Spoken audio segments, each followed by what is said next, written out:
Banyak orang berkata kita nggak boleh menghakimi. Iya, tapi hati-hati saudara, karena hari-hari ini orang sudah tidak menganggap lagi bahwa Tuhan itu Tuhan yang murka. Banyak yang mulai kompromi dengan dosa. Kita tahu bersama di sana bagaimana kehidupan orang-orang yang sama sekali tidak menghormati Tuhan. Ya, mereka hidup dengan keduniawian, dengan seks bebas, homoseksual, lesbian. Ya, dan bagaimana sikap banyak orang di sana yang tidak menghormati Tuhan sama sekali. Saya tidak mau kompromi, saya tak percaya bahwa Tuhan bicara lewat segala peristiwa.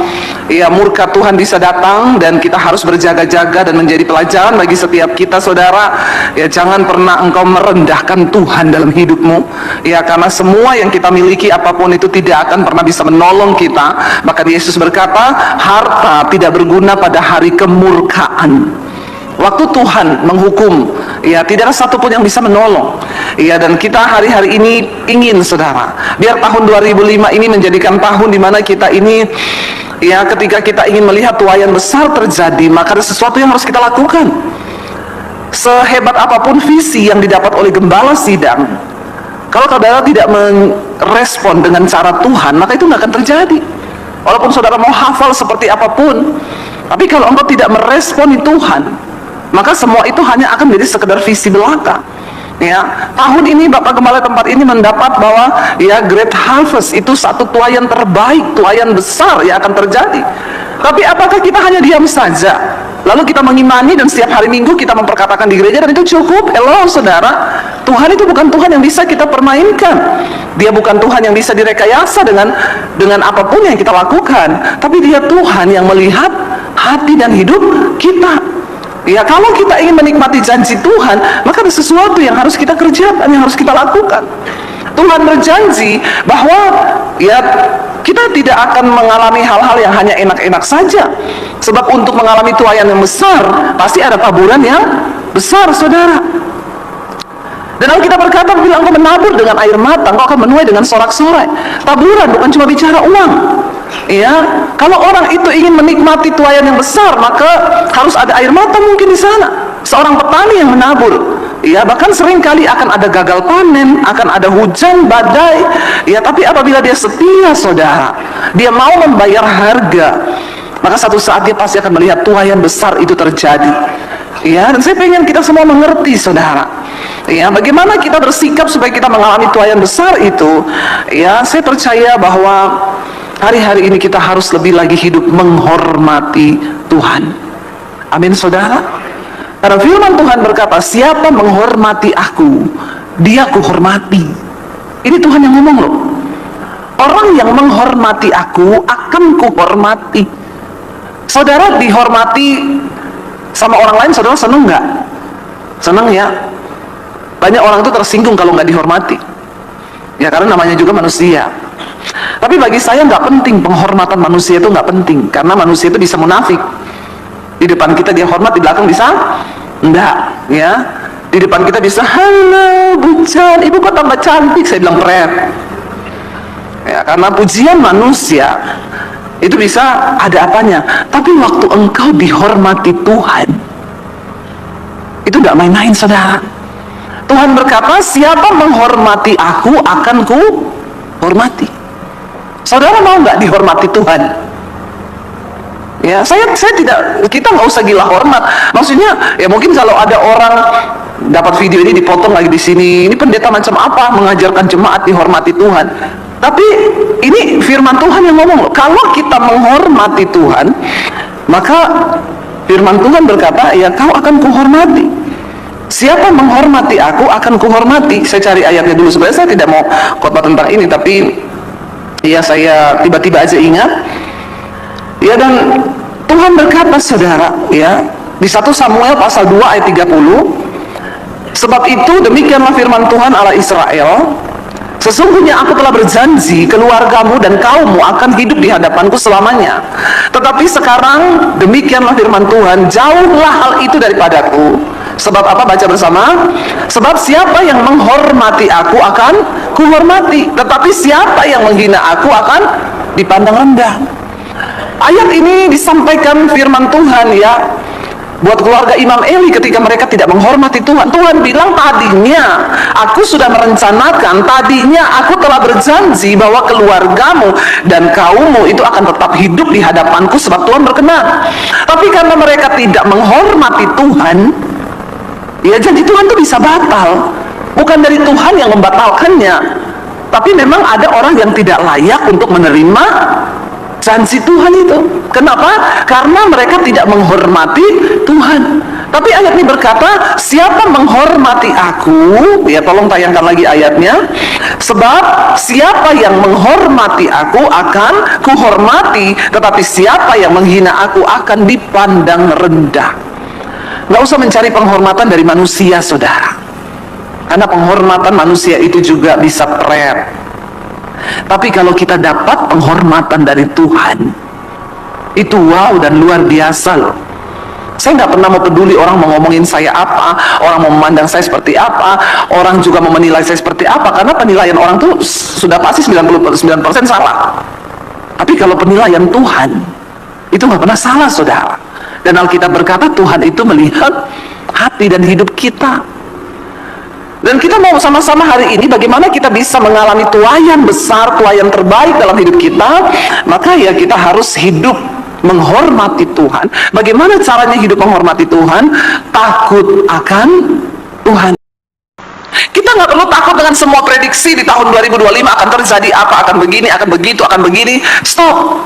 Semua ketakutan dalam hidup kita itu akan lenyap waktu kita hidup takut akan Tuhan. Karena itu mari kita hidup takut Tuhan, saudara, supaya semua ketakutan-ketakutan dunia ini lenyap dari hidup kita.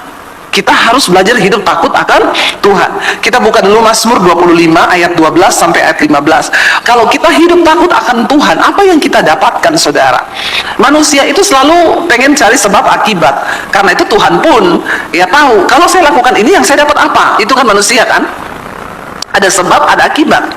Mazmur 25 ayat 12 mulai baca bersama saudara. Firman Tuhan berkata apa? Siapakah orang yang takut akan Tuhan? Kepadanya Tuhan menunjukkan jalan yang harus dipilihnya. Orang itu sendiri akan menetap dalam kebahagiaan dan anak cucunya akan mewarisi bumi. Tuhan apa? Dengan orang yang takut akan Dia dan perjanjiannya diberitahukan kepada mereka. Saudara, ini adalah satu keadaan yang benar-benar luar biasa. Waktu kita hidup takut akan Tuhan, ayat 12 tadi berkata begini, saudara. Siapakah orang yang takut akan Tuhan? Maka apa yang kita terima waktu kita hidup takut akan Tuhan? Yang pertama dikatakan apa di sana? Kepadanya Tuhan menunjukkan jalan yang harus dipilihnya. Bukankah ini semua yang kita butuhkan di dunia ini, saudara? Ada begitu banyak jalan di depan kita, ada begitu banyak pilihan di depan kita, tapi kita harus memilih yang terbaik, yang itu juga adalah pilihan Tuhan bagi hidup kita. Anak muda yang mau pilih jodoh di luar banyak, tapi cuma satu yang terbaik. Bapak-bapak yang mau pilih bisnis, ada begitu banyak keputusan yang harus engkau ambil. Jangan bikin jalan baru, amin. Karena Tuhan sudah punya jalan buat saudara dan saya. Kalau kita bikin jalan baru, belum tentu jalan itu benar. Atau mungkin benar. Dulu saya pertama kali nyetir di Jakarta, saudara, pakai Google Map. Zaman-zaman itu Google Map baru pertama muncul. Jadi saya juga belum paham menggunakannya. Saya pelayanan di Bekasi, saya nyetir pakai Google Map. Saya bingung waktu nyetir kok masuk ke gang-gang kecil. Saya sampai di belakang rumahnya orang. Ada cucian, ada tempat cuci piring, dan jalan itu sempit sekali. Saya bilang ini tidak benar loh ini. Karena waktu itu suami saya pelayanan sendiri, saya juga pelayanan sendiri. Lalu saya tanya suami saya, aku kok sampai di belakang-belakang rumah orang ya ini nyetir ya? Ada kamar mandi, ada kandang ayam. Ini kayaknya kok nggak benar. Suami saya bilang, coba kamu lihat settingannya di Google Maps. Saya lihat ternyata settingannya untuk jalan kaki. Dan saya naik mobil. Ada sih jalan ada.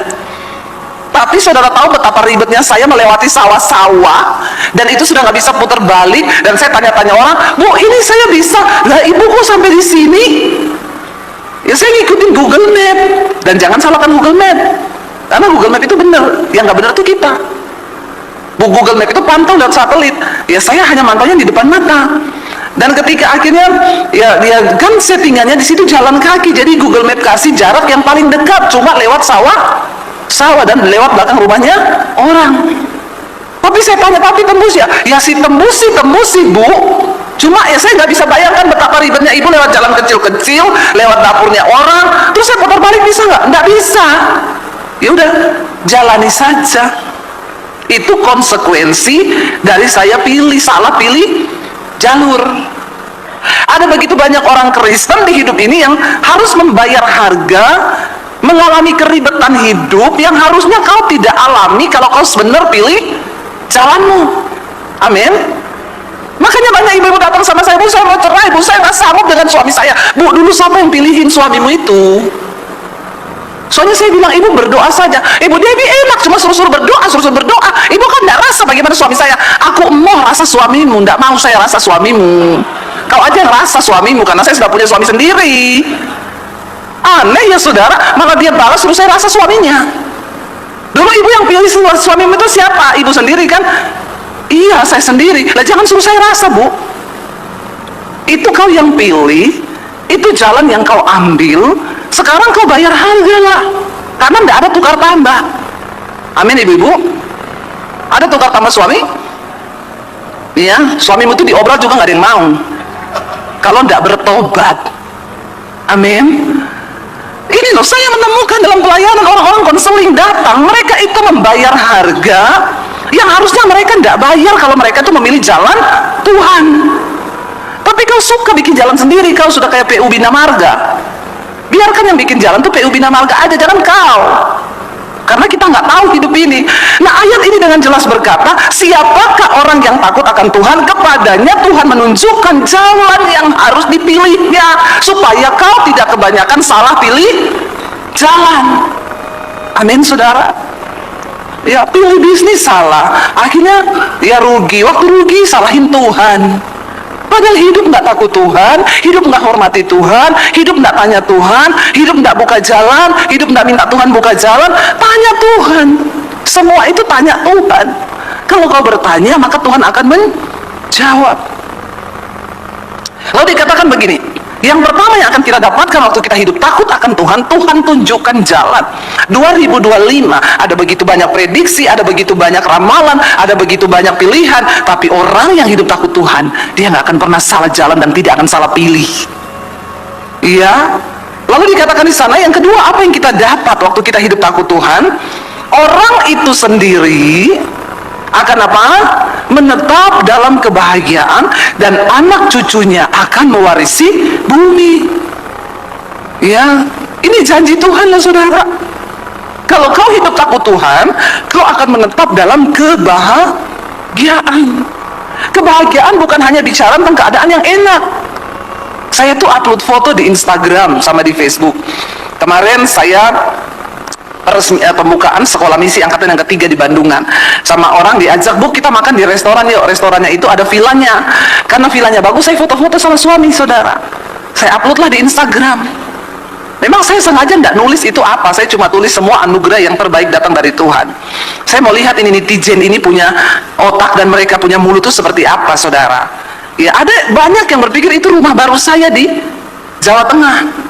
Jadi ada yang komen gini, luar biasa ya Bu, ya Tuhan memberkati Ibu dengan rumah baru. Ada yang, keren rumahnya, keren, saya biarin aja.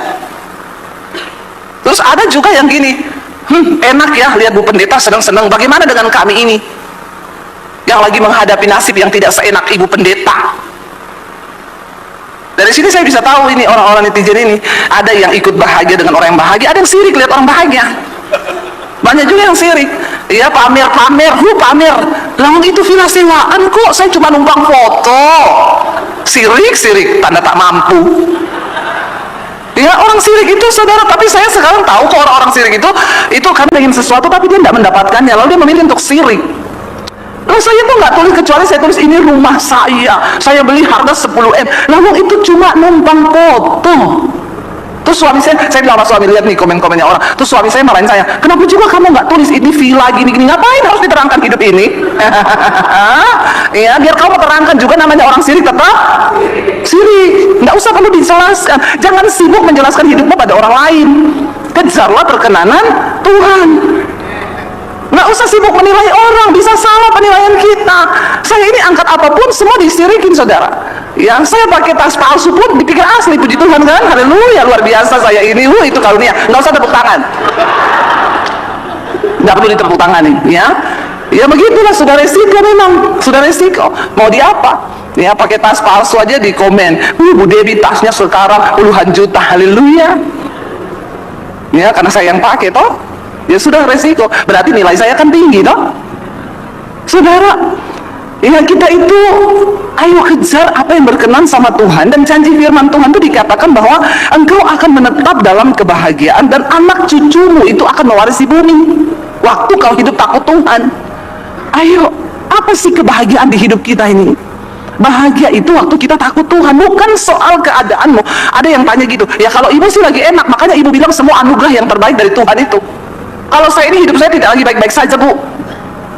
Saya komen sama dia, Bu, saya juga pernah mengalami hidup yang tidak baik-baik saja. Bahkan bukan cuma itu, menderita tata-tata. Mungkin lebih dari ibu sekarang.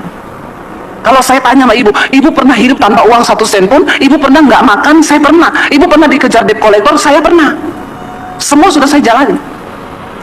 Apakah saya bahagia? Saya bahagia. Bahagia itu sikap hati, bukan keadaan. Waktu kau tahu penderitaanmu itu Tuhan sedang turut bekerja di dalamnya, engkau akan tetap berbahagia.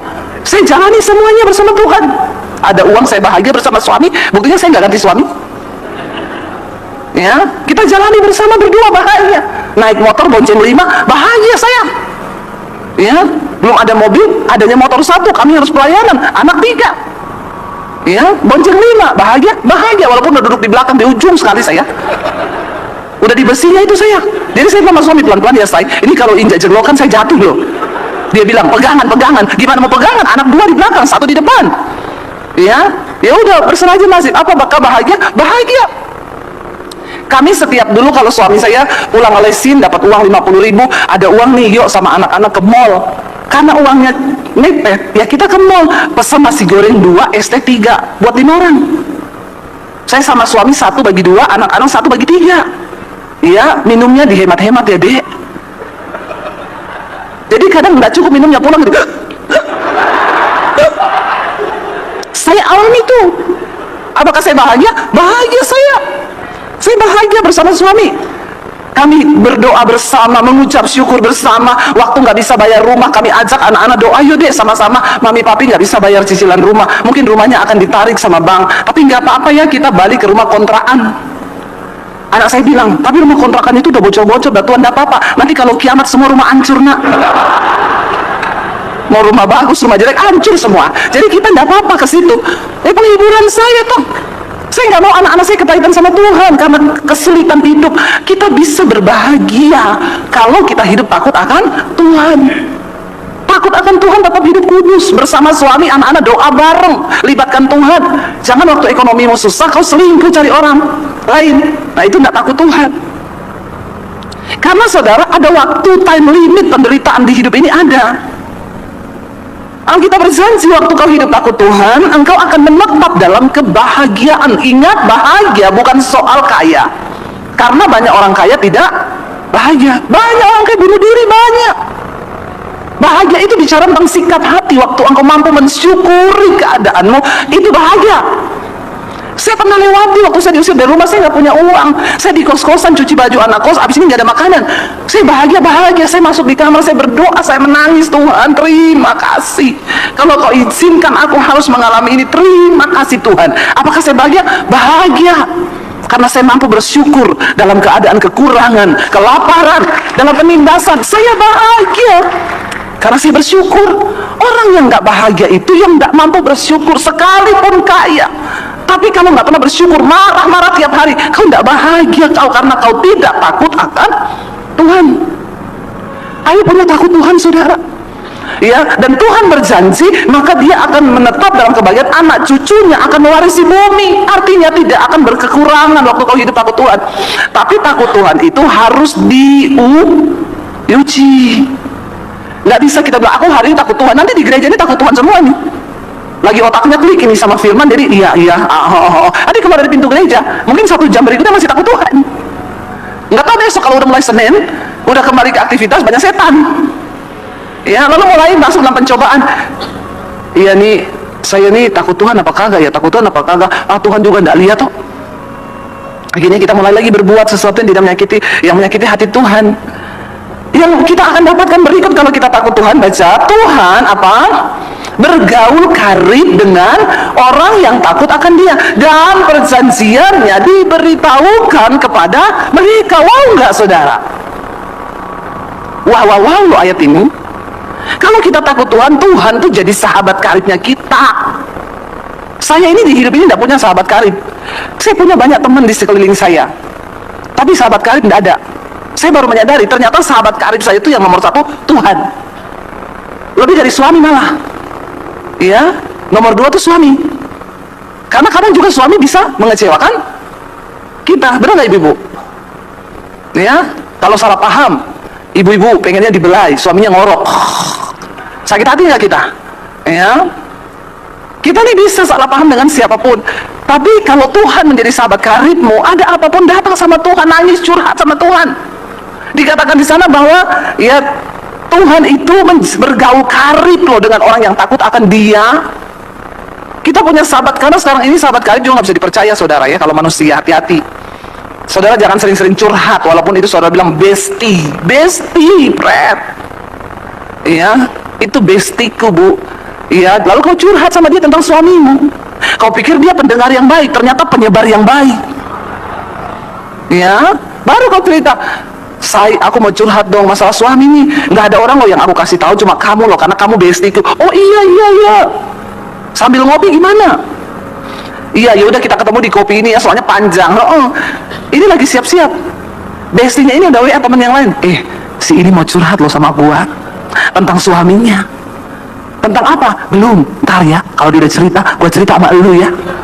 Belum dicerita, belum cerita saudara, belum ya. Begitu pergi di jalan, udah apa ceritanya? Belum, tunggu, belum.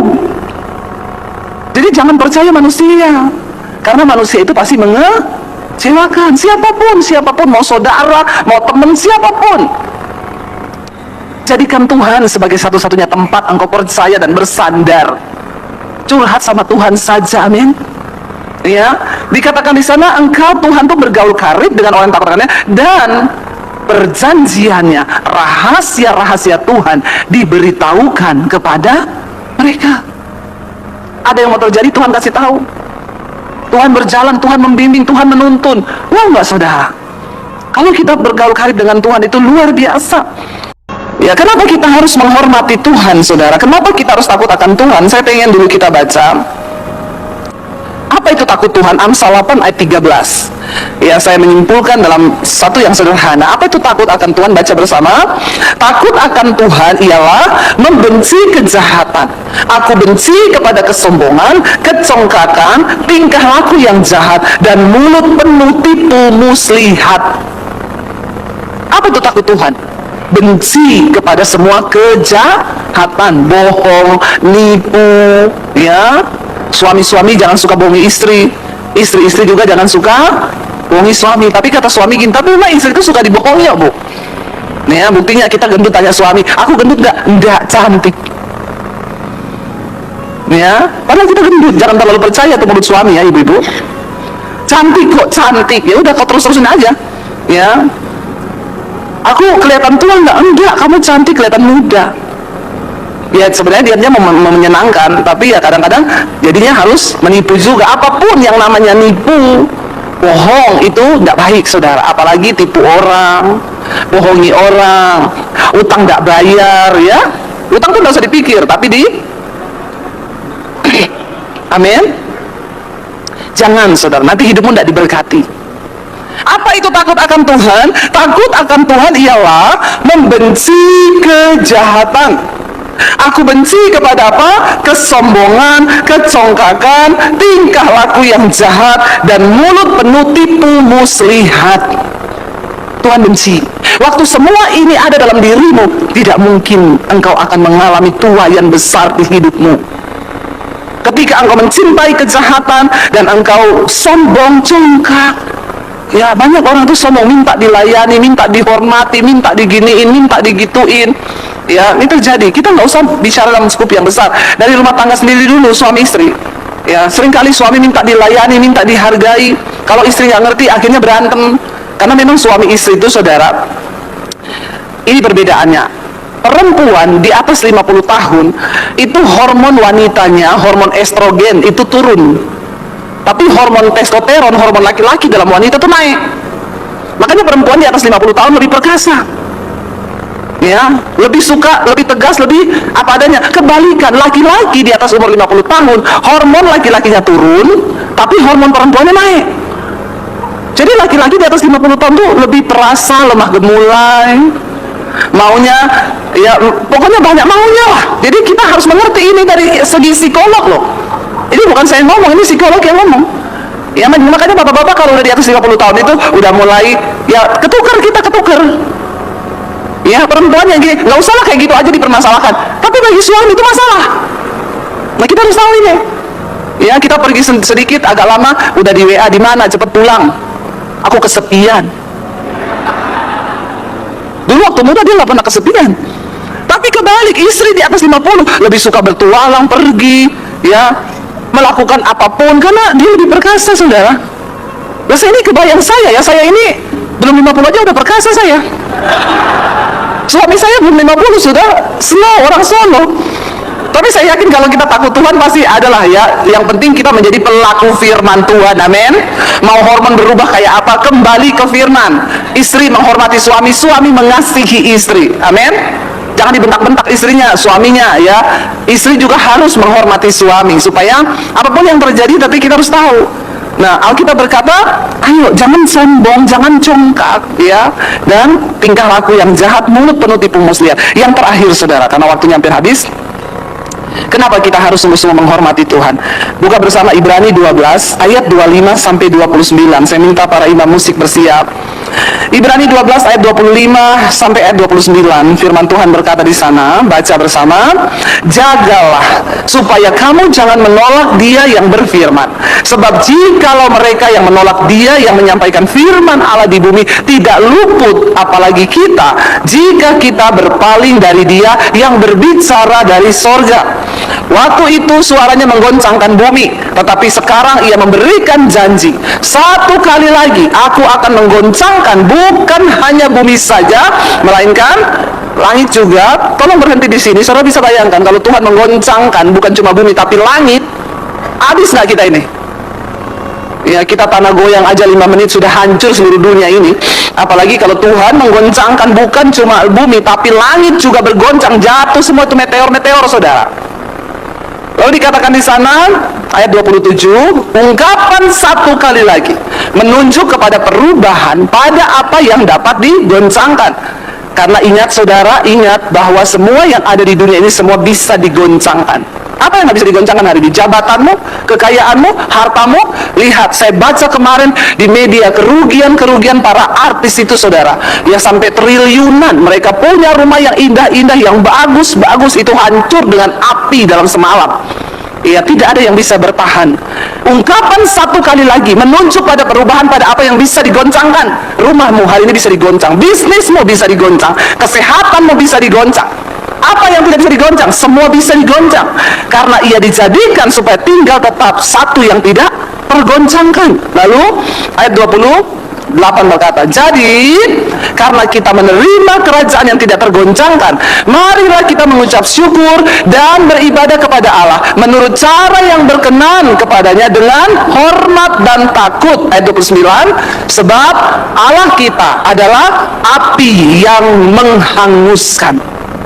Hati-hati Bapak Ibu, kita diberi kasih karunia untuk kita boleh diterima menjadi anak Tuhan. Tapi setelah engkau menerima kasih karunia itu, beribadahlah kepada Tuhan dengan hormat dan takut. Sebab Allah kita itu api yang menghanguskan. Kalau kita lihat di California, LA, bagaimana mereka punya peralatan yang canggih untuk memadamkan kebakaran. Tapi waktu api itu datang, angin kencang angin kencang bertiup, sehingga api makin besar, dan makin cepat sekali meluas. Tidak ada kekuatan manusia. Makanya jangan pernah sombong dengan hidup ini. Semua yang kita hidupi hari ini bisa tergoncang, tapi Tuhan beri kepada kita satu kerajaan yang tidak tergoncang, yang ada di sorga. Namun hari-hari ini banyak orang yang ingin hidupnya itu mulia, ingin hidupnya itu luar biasa, tapi mereka nggak mau diproses Tuhan. Bapak Ibu, saya beberapa hari yang lalu tuh baru pulang pelayanan dari Freeport ya, dan puji Tuhan tuh satu kesempatan yang luar biasa, karena saya tahu tidak sembarang orang bisa masuk ke Freeport ya. Biar saudara punya uang, kalau saudara nggak dapat undangan dari Freeport, saudara nggak bisa masuk ke sana. Dan ketika saya datang di sana, puji Tuhan saya bisa datang karena saya pelayanan. Lalu ditanyain, ibu mau lihat nggak ya jalan-jalan yang di tambangnya Freeport. Jadi saya pergi, saya lihat. Ketika saya melihat itu banyak hal yang saya dapatkan Bapak Ibu ya, dan setiap firman Tuhan juga ternyata kenapa dikatakan emas itu mahal. Ya, emas itu berharga. Karena ya memang ternyata prosesnya itu juga tidak mudah ya, dan kita tahu bahwa emas itu adalah barang yang langka. Kalau emas itu banyak, maka dia tidak akan berharga. Jadi kalau kita juga mau menjadi orang-orang Kristen yang langka, maka hidup kita itu juga berharga, saudara.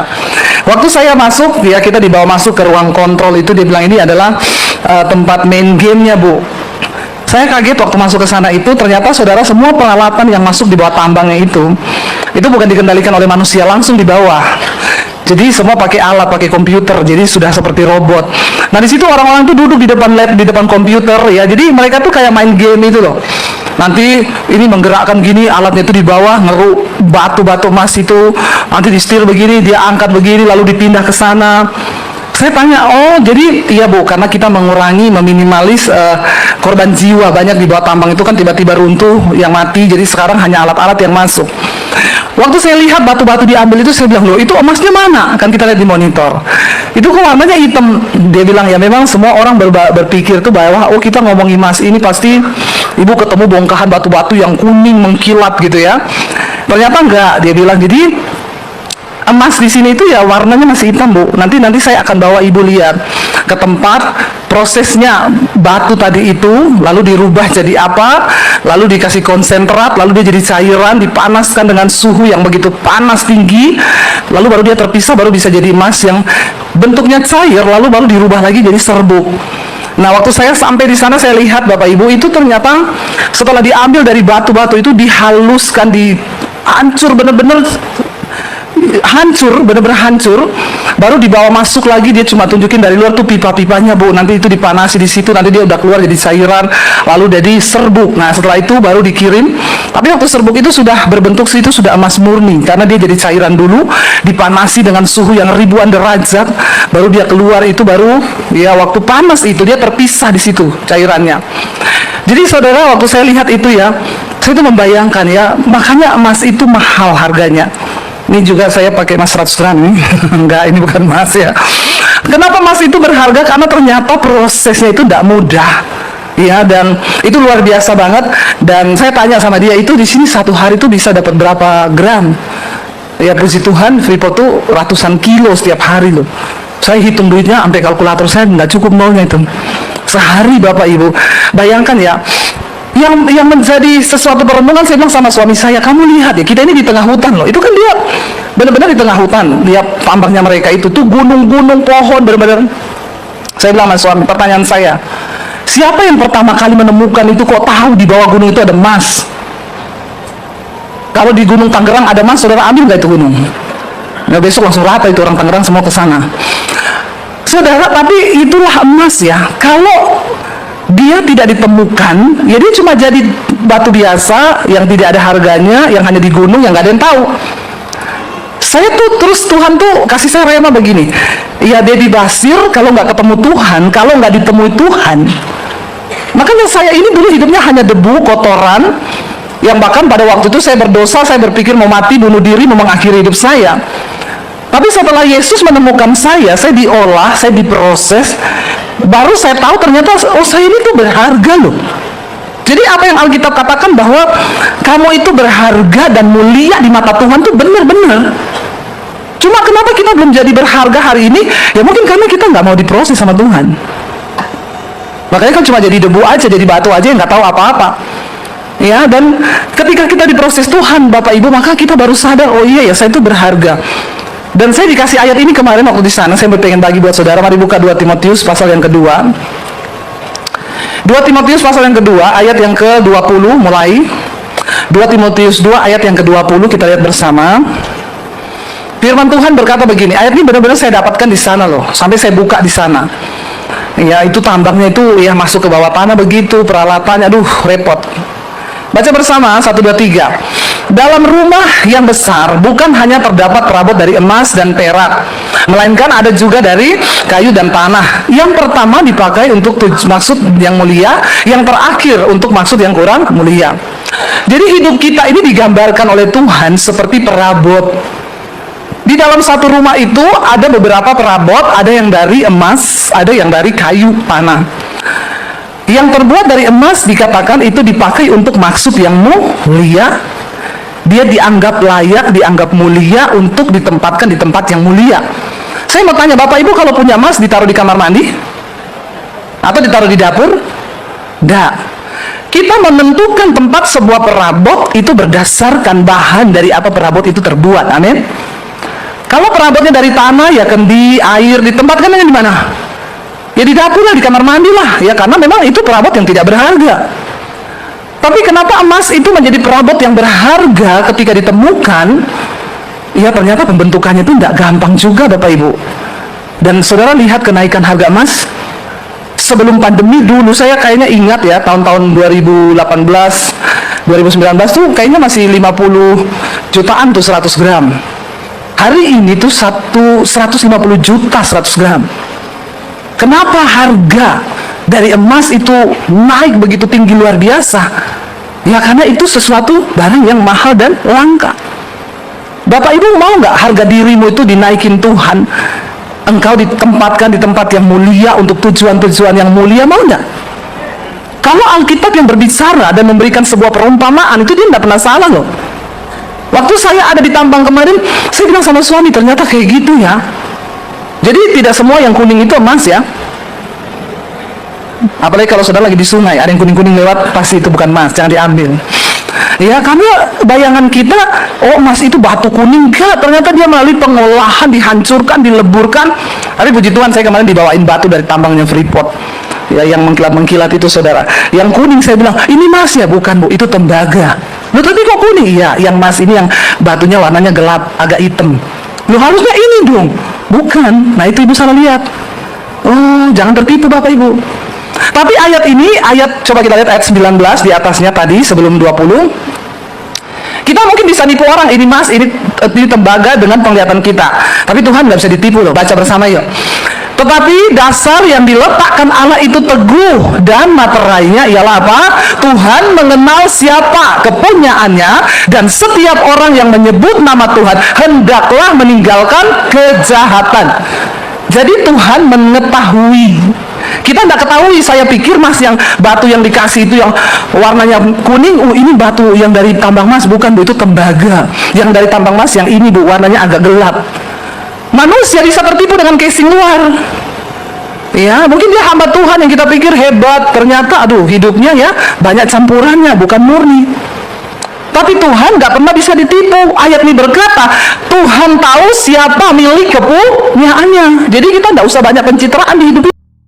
Waktu kita hidup menyenangkan hati Tuhan, kita dipisahkan dari hal-hal yang tidak murni, maka kita baru tahu, ya oh Tuhan sudah memurnikan kita, dan Tuhan tahu Bapak Ibu. Ya, bukan orang yang bahasa rohnya kenceng itu yang berkenan sama Tuhan.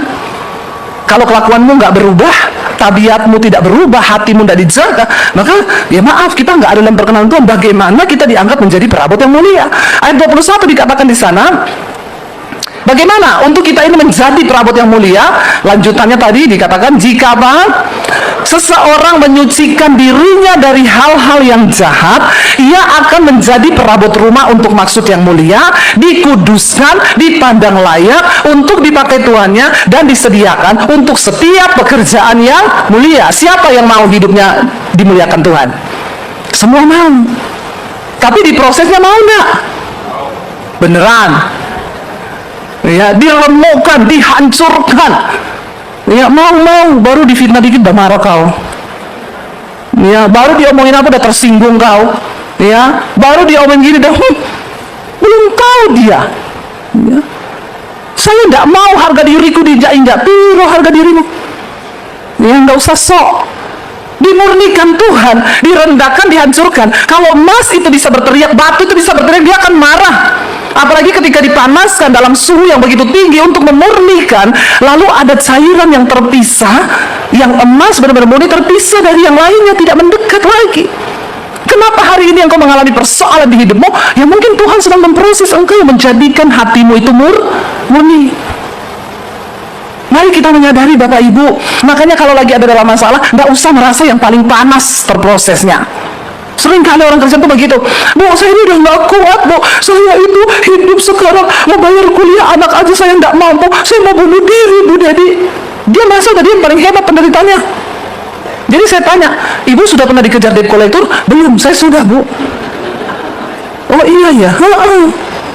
Ibu cuma bergumul nggak bisa bayar anak kuliah. Saya dulu bergumul untuk makan, Bu, nggak punya duit saya. Tapi saya nggak pernah merasa saya yang paling berat di hidup ini, sebab saya menjadikan Kristus sebagai teladan saya. Kita semua dalam penderitaan kita belum sampai mencucurkan darah, amin. Ada di sini yang menderita sampai mencucurkan darah keringatmu? Nggak ada kan? Di dalam kelemahannya Kristus merasakan penderitaan kita sebagai seorang manusia. Makanya nggak usah merasa yang paling menderita, yang paling tersiksa. Ya, jadi mari terima semua proses hidupmu. Makanya kalau orang tanya, Bu, saya ini lagi masalah berat sekali begini, Bu. Puji Tuhan, Bu. Berarti kau dikasihi Tuhan. Kau sedang dimurnikan Tuhan. Karena semua orang akan mengalami prosesnya masing-masing. Dan sekarang bagiannya Ibu. Terima itu sebagai sesuatu yang memang diizinkan Tuhan untuk memurnikan. Mari kita lihat bersama 1 Petrus pasal yang pertama. Coba Bapak Ibu. 1 Petrus 1 ayat yang ke-6 sampai ayat yang ke-9. Jadi firman Tuhan itu berkata begini, waktu kita menerima Yesus sebagai Tuhan dan Juru Selamat kita, maka kita ini diberikan pengharapan, diberikan janji, diberikan segala sesuatu yang berharga, yang tidak dapat binasa, yang tidak dapat cemar, yang tidak dapat layu, itu Tuhan siapkan bagi kita. Tapi baca dulu ayat yang ke-6 tadi, 1 Petrus 1 ayat yang ke-6. Setelah kita menerima semua itu, kalau saudara baca di atas, dikatakan begini, bergembiralah akan hal itu, sekalipun apa? Sekarang ini kamu seketika harus berduka cita oleh berbagai-bagai pencobaan. Jadi semua orang yang percaya Yesus, ikut Yesus, bukan berarti hidup kita tidak ada masalah. Justru ketika kita mengenal Yesus dan sungguh-sungguh ikut Yesus, maka kita mulai masuk dalam pemurnian. Untuk apa Bapak Ibu? Pemurnian lewat masalah, persoalan yang kita hadapi itu. Baca ayat yang berikutnya. Apa maksud dari pencobaan itu? Maksud semuanya itu ialah apa? Untuk mengetahui, untuk membuktikan apa? Kemurnian imanmu yang jauh lebih tinggi nilainya daripada emas yang fana, yang diuji kemurniannya dengan api, sehingga kamu apa? Memperoleh puji-pujian dan kemuliaan dan kehormatan pada hari Yesus Kristus menyatakan dirinya. Amin. Jadi maksud semua pencobaan, masalah, proses hidup yang kita alami itu ternyata dikatakan maksudnya itu semua adalah untuk membuktikan kemurnian iman kita. Dan kemurnian iman kita itu dikatakan nilainya jauh lebih tinggi daripada emas yang fana. Jadi kalau emas sekarang 1 gram itu 150 juta, 1.500.000, 100 gram itu 150 juta. Emas yang murni yang kau punya dalam dirimu itu mungkin 1 miliar. Amin. Jadi yang nggak punya emas nggak usah bersedih, amin. Karena kau masih punya iman yang lebih berharga dari emas, amin. Tapi jangan cuma amin-amin toh. Kalau diproses dimurnikan Tuhan harus mau. Saya kemarin dapat kesaksian bagus di mesbah doa, dan ya saya yakin Tuhan itu mengirimkan kesaksian ini untuk meneguhkan khotbah hari ini. Jadi ada seorang ibu itu ya, Bu, saya mau bersaksi ya untuk kemuliaan Tuhan. Jadi begini Bu, saya itu hampir bunuh diri. Karena kenapa? Saya itu sudah hamil 2 kali keguguran. Tapi Bu, dulu saya dan suami itu tidak pernah mengandalkan Tuhan, tidak pernah menghormati Tuhan, tidak pernah melibatkan Tuhan. Kenapa? Karena kami ini punya uang, Bu.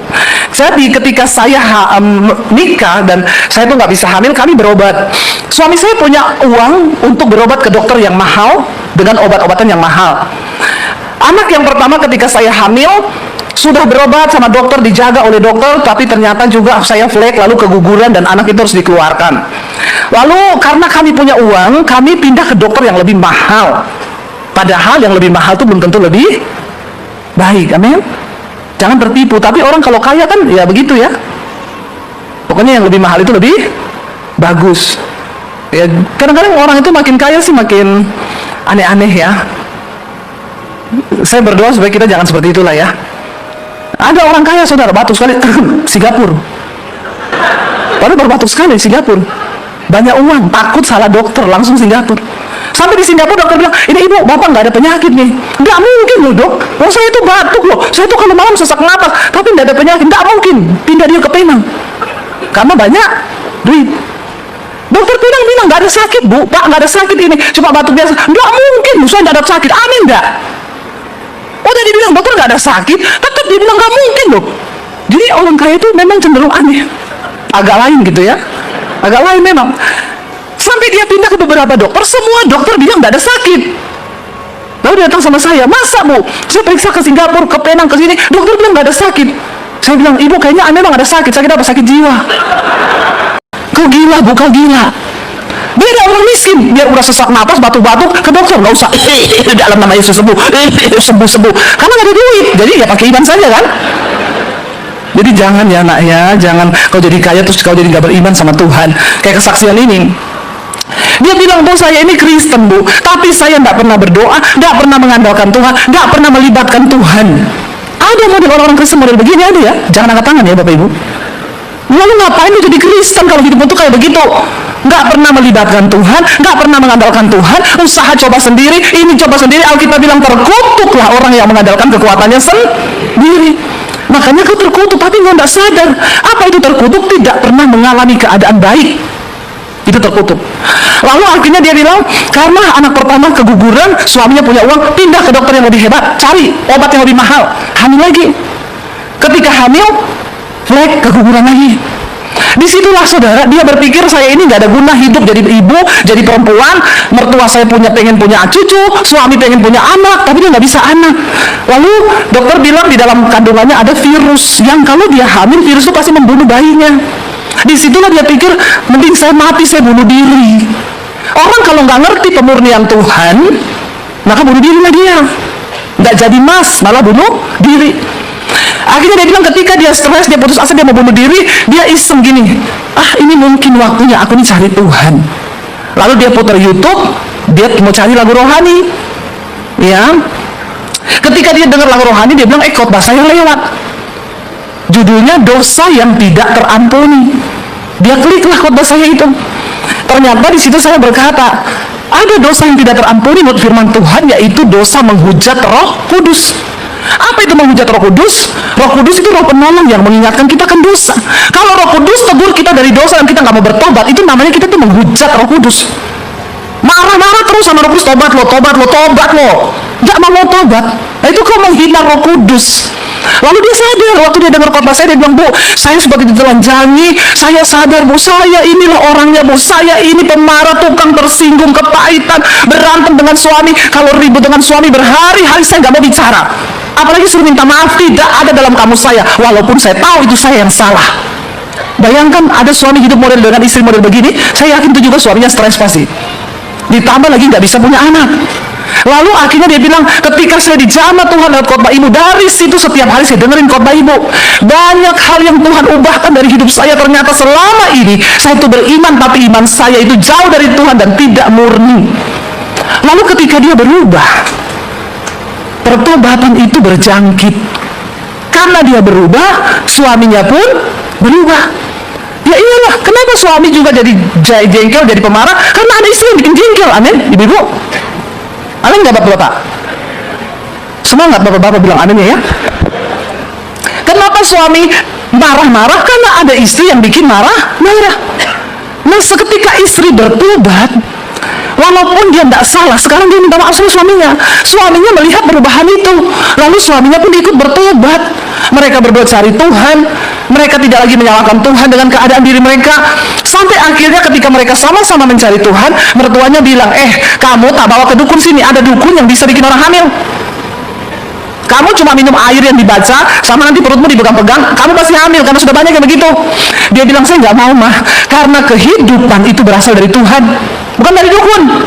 Lalu suaminya juga marahin mamanya, jangan mah, kita nggak mau. Bagi kita sekarang, kalau Tuhan mau kasih kita anak, itu tidak ada yang mustahil. Tapi Tuhan nggak kasih anak pun, Tuhan tetap baik buat kami. Itu iman yang dimurnikan, amin.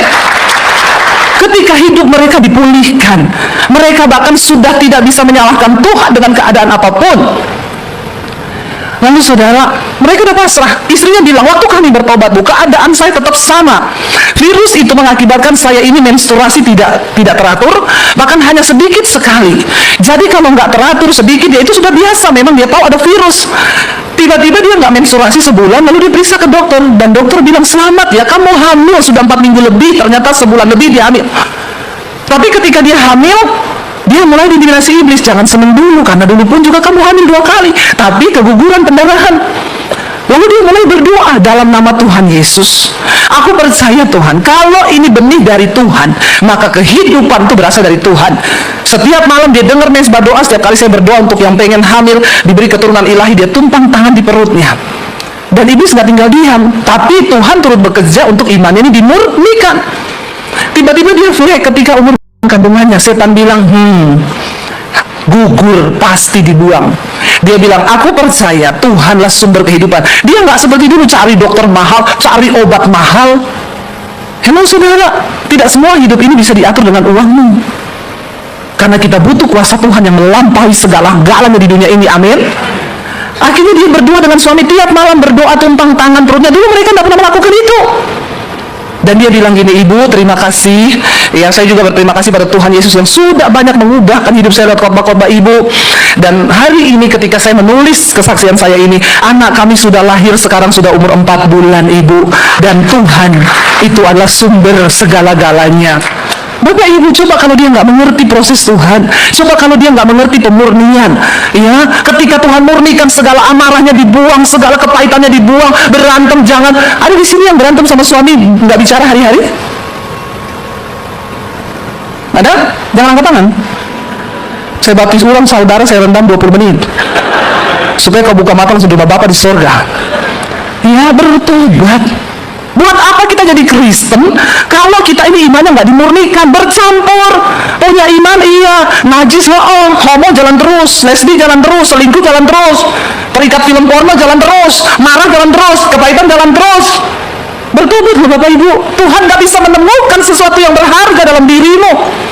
Dan ayat ini dengan jelas berkata, maksud semua pencobaan yang kita alami dalam hidup kita ini sehari-hari, maksud dari semuanya itu untuk menunjukkan kemurnian imanmu yang harganya itu jauh lebih tinggi daripada emas yang fana di dunia ini. Katakan, biar hari ini Tuhan temukan sesuatu yang berharga di hidupmu. Dan ayat tadi kita sudah baca di dalam, Tuhan tahu siapa milik kepunyaannya.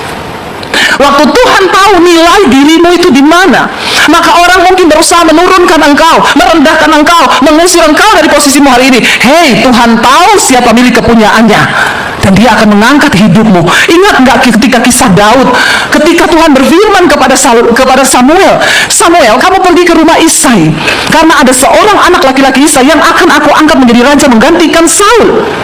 Lalu Samuel datang ketemu Isai, besok tolong semua anak laki-lakimu berdandan rapi datang ke sini karena ada satu orang di antaranya saya akan urapi jadi raja. Lalu Isai panggil semua anak laki-lakinya malam harinya, besok kalian semua pakai baju rapi, pakai baju prajurit ya, kita akan datang ke satu upacara dan Samuel nabi akan mengurapi salah satu dari kamu. Sudah diatur, Eliab kamu pakai baju ungu. Lalu Daud datang, Wah, aku besok pakai baju apa? Kecuali kau, karena kau nggak masuk hitungan, maaf. Tampangmu nggak ada tampang prajurit.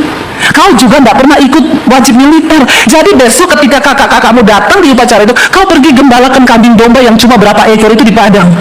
Karena kau tidak terundang dan kau tidak ada tampang untuk jadi raja. Ketika besok harinya, saudara, semua sudah berdandan rapi. Hello, menurut saudara Daud bisa kecewa nggak melihat itu?